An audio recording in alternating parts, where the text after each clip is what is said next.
C'est bon? Bonjour à toutes et à tous. Si ça vous va, on va démarrer, peut-être avec 2-3 minutes d'avance. Merci déjà d'être là nombreux. Donc effectivement, on va parler de mesures d'impact et de mesures d'efficacité de parcours de formation avec voilà, une approche un peu particulière qu'on est en train de construire, qu'on va essayer de partager avec vous. Donc moi, je m'appelle Alexandre Bossier, je m'occupe de l'innovation d'une entreprise qui s'appelle Humans Matter. Et je suis également directeur du projet E5 que je vais présenter rapidement pour après rentrer dans le vif du sujet. Et puis donc je suis accompagné de Stéphanie, je te laisse te présenter. Bonjour, Stéphanie Bénard, je travaille également chez Humans Matter. Moi je suis psychologue, je fais partie des experts qui interviennent dans les formations dessin. Et je vais surtout intervenir pour vous expliquer le modèle de la capacité d'agir sur la mesure d'impact. Voilà, alors tout ce qu'on va vous présenter rapidement, on n'a pas beaucoup de temps, s'inscrit dans le cadre d'un projet qui s'appelle E5, qui est un projet qui est lauréat d'un appel à projet que vous connaissez peut-être, qui s'appelle Definum, donc un appel à projet inscrit dans France 2030, le plan de relance. Donc je suis obligé de mettre tous ces logos. Sinon je me fais taper dessus, donc j'ai mis tous les logos. Voilà, et donc c'est un projet mené par un consortium dont Humans Matter est chef de file, mais également accompagné de Collectif Z, qui est un collectif de facilitateurs, France Apprenant, qui est une association on va dire, de promotion de l'apprenance en France, et comme son nom l'indique, et le Lab RH, qui est un lab RH, voilà, comme son nom l'indique aussi. Le cœur du projet, la mission entre guillemets que nous a donné l'État via France 2030, c'est de travailler à une forme d'employabilité durable sur tous les secteurs, c'est-à-dire qu'on parle des acteurs de l'emploi, de l'enseignement supérieur, de la formation professionnelle ou de la formation continue en entreprise, par une intégration des soft skills et des sciences cognitives dans les dispositifs de formation. Voilà, c'est ça tout le programme. Voilà. Donc en gros, on cherche un petit peu à changer les pratiques de formation. Je dis un petit peu, c'est un euphémisme, pour aller sur le développement de compétences où il y a à peu près un consensus sur le fait qu'il faut se concentrer dessus, mais il n'y a pas du tout de consensus sur ce que c'est, comment on les développe, comment on les mesure, etc. etc. Donc c'est à ça qu'on s'attaque. Voilà, l'hypothèse, le parti pris que nous on prend, c'est que le développement de ces compétences peut tenir au développement de la capacité d'agir des apprenants, et on va venir en détail dessus, enfin en détail en 15 minutes là-dessus pendant cette session.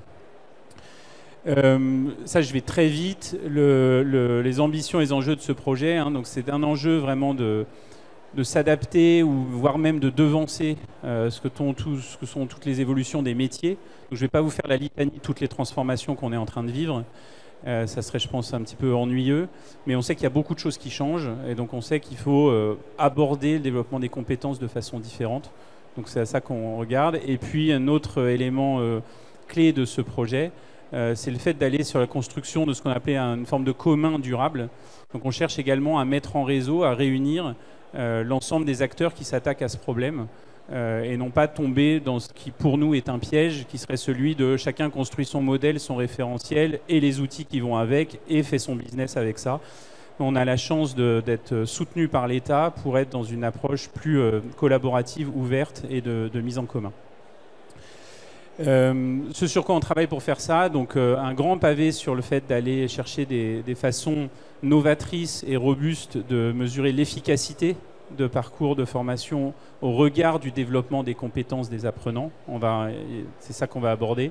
Mise en réseau des acteurs, j'y ai parlé, et des approches également assez novatrices en termes de design pédagogique, mais ça on n'en parlera pas aujourd'hui. On anime en gros 4 grandes communautés autour de ce projet E5, une communauté d'ambassadeurs qui peuvent être des acteurs institutionnels, parfois politiques, sur le fait de passer ce message, d'aborder le développement des compétences de façon différente. Une communauté qu'on appelle des SEMeurs, qu'on accompagne beaucoup, qui est le cœur de notre réseau, qui est constitué d'une 50aine de personnes, et à qui on transmet tout un nombre de choses, qu'on accompagne sur un parcours qui dure plusieurs mois, et qui sont en charge, eux, de monter des projets au sein de leur écosystème. Donc vous avez aussi bien des responsables d'universités d'entreprise, des responsables d'écosystèmes de l'emploi au niveau territorial, des responsables pédagogiques d'établissements d'enseignement supérieur, etc., etc. Une communauté de designers facilitateurs qui vont être ceux qui conçoivent et facilitent les parcours pour les apprenants. Et puis un réseau également de partenaires d'expérimentation avec qui on mène des projets quasiment de recherche-action. En fait. Tout ça s'inscrit aussi sur une plateforme, là je vais super vite parce que je l'ai présenté hier, collaborative vraiment pour la conception et la mise en commun de ressources pour des parcours. Donc vous avez aussi bien des communs, des outils, une logique de compagnon, c'est-à-dire d'interopération avec des plateformes déjà existantes et d'observatoires, et on va se concentrer là-dessus là maintenant. Donc la question, voilà, c'est celle qui nous réunit là, c'est en fait comment est-ce qu'on fait pour mesurer l'impact et suivre l'efficacité d'un parcours de formation. C'est une vraie question en fait, hein, elle n'est pas juste rhétorique, et pour nous, les réponses à cette question ne sont pas existantes à l'échelle en fait. Hein. Il y a effectivement plein de gens qui travaillent là-dessus, mais en fait de notre point de vue, les réponses robustes, scalables, etc. n'existent pas encore, c'est ce qu'on cherche à construire. Pourquoi je dis ça voilà, rapidement, hein, c'est que de notre point de vue, l'enjeu contemporain, c'est-à-dire de maintenant, et pas de demain en fait, de maintenant, de l'apprentissage, c'est celui de développement de compétences transférables. C'est de moins en moins un jeu de développer des compétences techniques, des savoir-faire métiers, mais de plus en plus de développer ce qu'on peut appeler des compétences qui sont transférables. À peu près tout le monde le dit, hein. Donc là, je cite les grands rapports, OCDE, World Economic Forum, France Stratégie. On pourrait citer des travaux de Harvard. Enfin bon, bref, à peu près tout le monde, il y a un très très fort consensus sur le fait que la plupart des investissements en formation devraient être dirigés vers ça. Par contre, il n'y a absolument pas de consensus sur quelles sont réellement ces compétences. Ça, c'est un peu le problème. Donc soit on parle de soft skills pour opposer à hard skills, soit on parle de compétences transverses parce que on ne sait pas ce que c'est, donc on dit ça traverse tout. Soit on parle de compétences psychosociales, il y a eu un rapport de Santé publique France là-dessus, intéressant, un nouveau référentiel. Soit on parle de savoir-être professionnel, donc ça c'est le ROM 4.0 qui parle de savoir-faire professionnel, savoir-être professionnel, pardon. Soit on parle d'habileté socio-cognitive, donc ça c'est les travaux de l'AFNOR, groupe de travail de l'AFNOR qui parle d'habileté socio-cognitive. Ça commence à être intéressant. Soit tout ce que vous voulez de tous les autres référentiels qui existent. Troisième élément de constat, c'est que de notre point de vue, les modèles d'évaluation sont complètement dépassés, partiaux ou manquent de robustesse. Donc Kirkpatrick, pour ceux qui connaissent, je rappelle, c'est 1954. Personne ne l'a jamais déployé complètement, ou alors si quelqu'un l'a fait, je veux bien qu'il me raconte. Il me semble que personne n'a jamais dépassé le niveau 2. Et quand bien même il aurait dépassé le niveau 2, le niveau 4, c'est toujours au service d'autre chose que l'humain. Donc nous, ça nous pose un problème. Donc pour nous, il faut penser le truc complètement dans l'autre sens.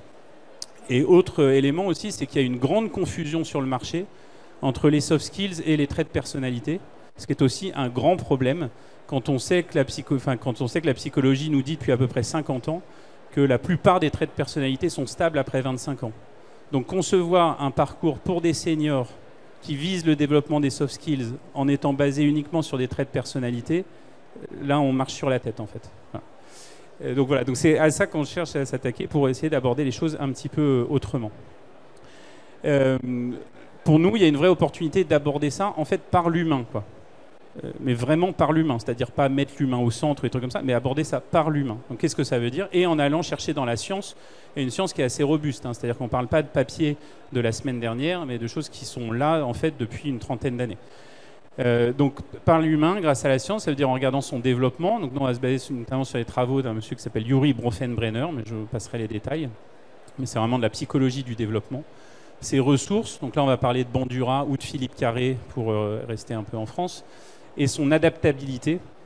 Et là, on va puiser des choses plutôt dans ce qui vient de la psychologie de la santé, avec des travaux de Lazarus et Folkman notamment. Donc c'est ça notre démarche, c'est-à-dire on cherche à aborder ça par l'humain en allant puiser dans les sciences de l'humain, et notamment la psychologie cognitive, etc. Et donc pas en abordant les choses par les sciences de gestion, qui en fait cherchent toujours à modifier les cadres organisationnels plutôt qu'à aller s'occuper de l'humain tel qu'il est, quoi. Et là, j'ai sa parole à Stéphane. Merci. Donc, moi, je vais enchaîner un petit peu pour vous expliquer ce que c'est que ce modèle de la capacité d'agir, hein, en s'appuyant sur toutes les sciences.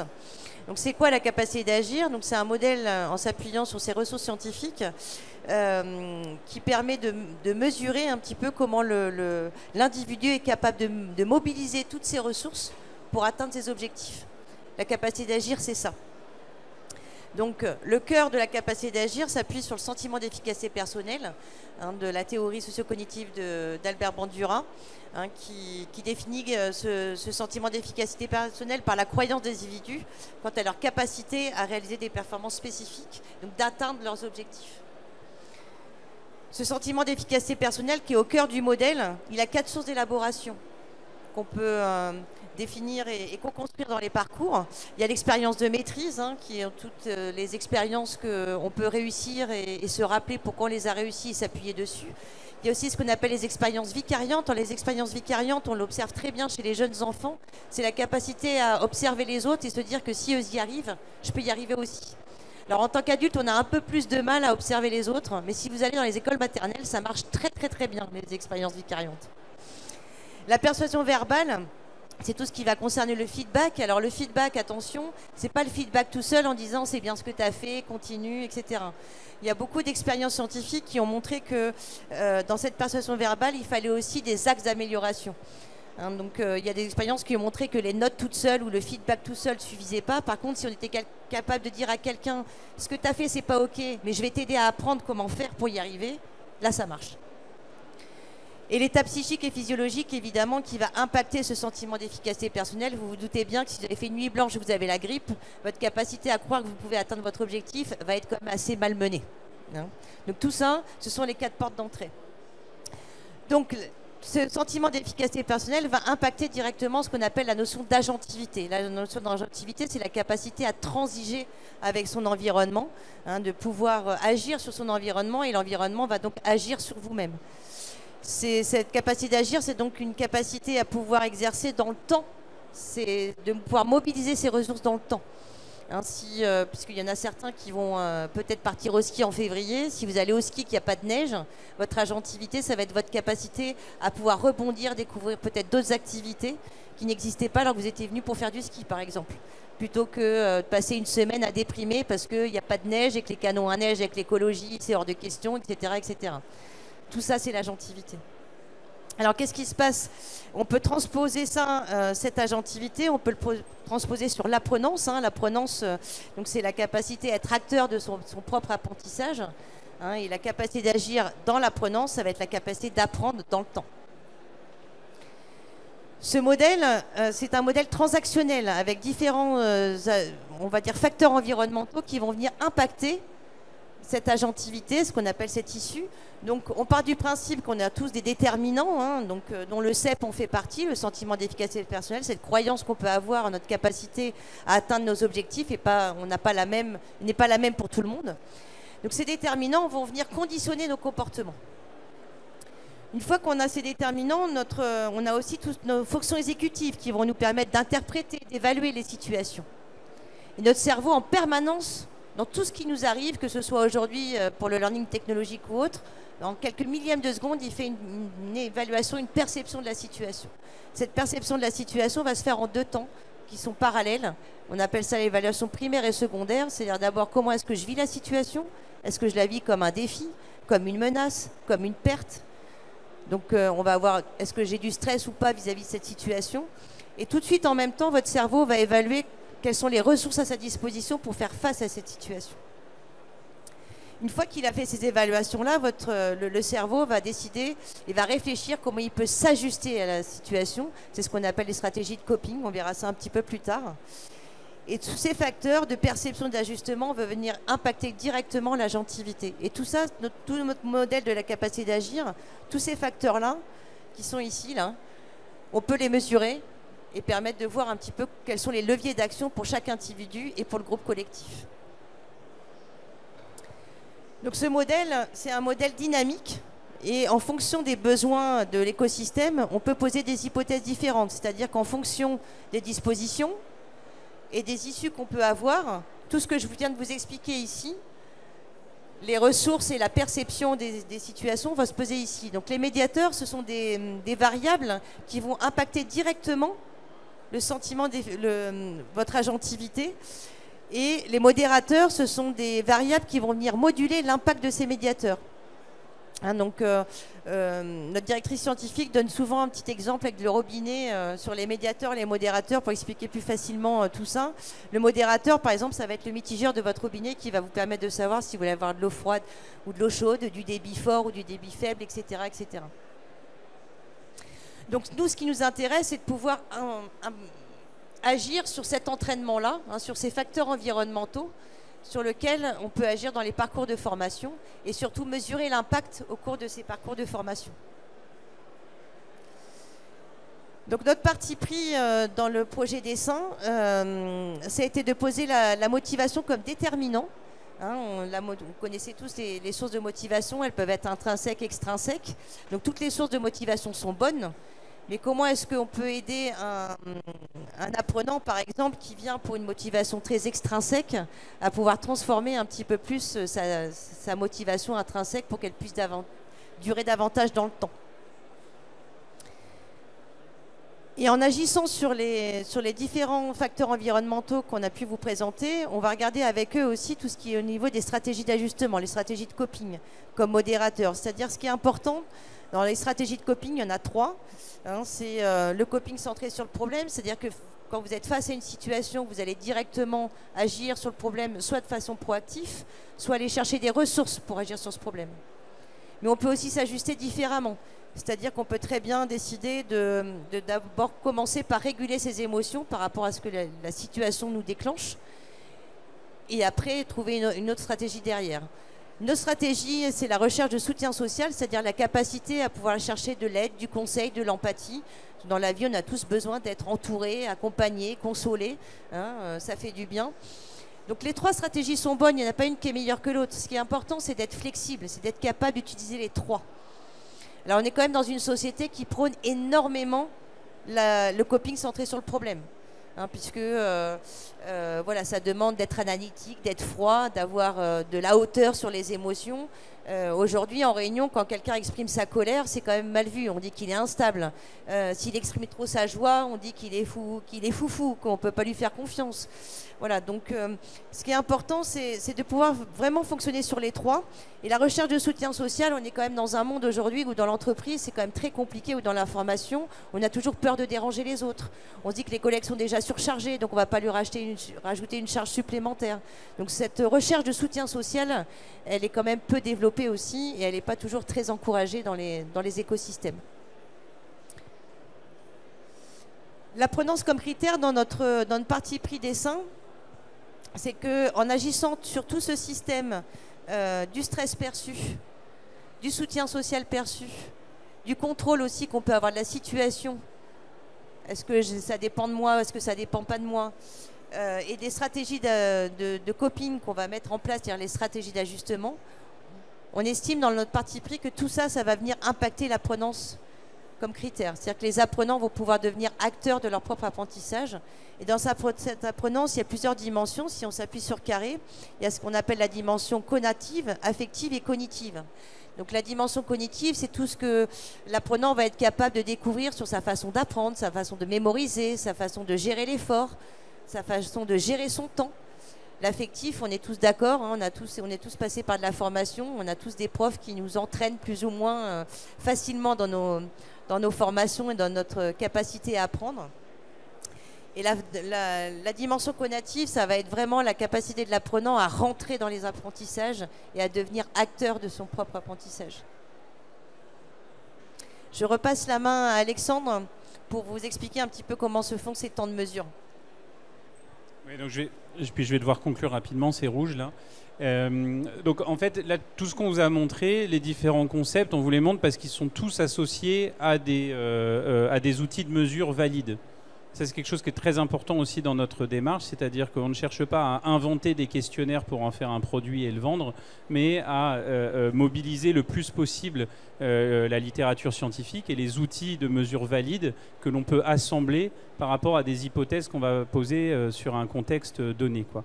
Donc là, on vous présente des grands concepts qui jalonnent à peu près toutes nos démarches de mesure d'impact sur des parcours, mais notre travail, notamment dans le cadre de ce projet, va être d'assembler les bons outils de mesure, les bons concepts en fonction d'hypothèses de développement qu'on pose dans un contexte. Et ensuite, la façon dont ça va se passer, c'est que ce que l'on cherche à voir, c'est comment ce type de capacité progresse dans le temps sous l'effet d'une intervention qui souvent va être un parcours de formation. Et donc, on va jalonner cette mesure d'impact de 3 à 4 temps de mesure. On essaye le plus possible d'aller jusqu'à ce T3, quoi, hein. C'est-à-dire qu'il serait un temps de mesure 3 à 6 mois après que le parcours de formation soit terminé, pour pouvoir se donner une idée de la durabilité des effets. Donc notre démarche de mesure d'impact, elle est ce qui s'appelle longitudinale, c'est-à-dire qu'on ne cherche pas à faire 2 photos avant-après, mais à dessiner des trajectoires pour voir comment dans le temps se développent certaines capacités et comment ce développement s'ancre dans le temps. Et toutes ces mesures vont être jalonnées de temps de débrief, qui peuvent être individuels ou collectifs, et de temps de mise en lien entre les choses qui ont été faites dans le parcours, les activités pédagogiques concrètes, et le développement effectif de ces capacités. Et après, pour vraiment finir sur du concret, sur comment ça se matérialise, la démarche qu'on va avoir, c'est en fait d'intégrer nos questionnaires dans ce qu'on appelle dans notre langage des compagnons. Donc ça peut être n'importe quel type d'interface déjà utilisée dans les contextes particuliers. Donc nous, on va venir, entre guillemets, glisser nos questionnaires là-dedans. Ou s'il n'y a aucune interface qui existe, on est en capacité de les délivrer nous-mêmes. Récupérer les données, produire des rapports que chaque apprenant il va y avoir accès instantanément pour comprendre ce qui est en train de se passer chez lui, finalement, dans le cadre de sa formation. Et puis produire des tableaux de bord collectifs où là, on commence à voir se dessiner des trajectoires sur des variables qu'on mesure et qu'a présenté Stéphanie. Donc ici, on retrouve l'agentivité, le stress perçu. Lui, il baisse, c'est bien. Elle monte, c'est bien. Voilà. Et là, vous voyez 3 temps de mesure et comment ça se répartit dans un collectif, etc. Voilà, c'était ça qu'on voulait vous montrer. Donc notre démarche de mesure d'impact, si je la résume, elle cherche à venir à comprendre ce qu'une formation provoque chez la personne en termes de développement de capacité, à apprendre ce qu'on cherche à ce qu'il apprenne là, mais aussi d'autres choses. Voilà, c'est ça toute notre démarche, hein. C'est de développer des capacités d'apprentissage par des parcours de formation et non pas uniquement contrôler que l'apprenant a retenu ce qu'on avait décidé pour lui qu'il devait retenir. Voilà, c'est ça toute notre démarche. Merci de nous avoir écoutés. Si vous voulez en savoir plus, on a notre petit stand, parce que là je me concentre parce que généralement j'oublie toujours cette partie-là. Donc on a un stand juste à côté, Essin. Ça c'est le QR code pour s'inscrire à notre newsletter. Pas pour vous vendre des trucs, hein, mais pour vous tenir au courant de tout ce qui se passe sur ce projet. Et puis l'adresse du site internet aussi pour aller voir, etc., etc. Vous nous contactez si vous voulez qu'on travaille ensemble. Il y a plein de façons de travailler ensemble. Si vous voulez qu'on monte des projets ensemble, voilà, on est là pour ça. Et merci beaucoup et bonne journée.